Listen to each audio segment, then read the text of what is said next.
Welcome to Penrose Learning, where we make understanding easy. You begin by preparing the remote so the process is fast and reliable.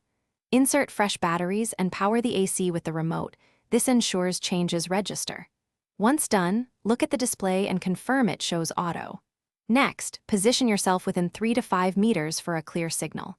Press and hold mode briefly to start switching modes. You want to remove auto, not reset the unit. Keep an eye on indicators while you proceed to the next step.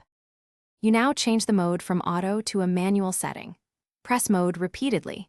Each tap cycles modes. Choose cool for temperature control or FAN for ventilation.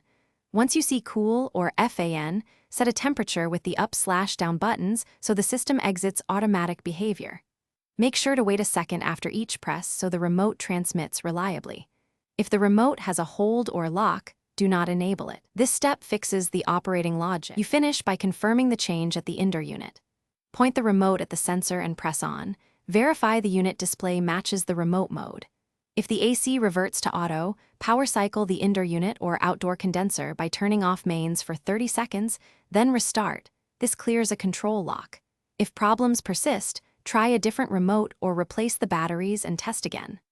One key troubleshooting tip: if auto always returns, the indoor PCB or remote code mismatch may need service. Thanks for watching. If this was helpful, leave a like and consider subscribing. See you next time.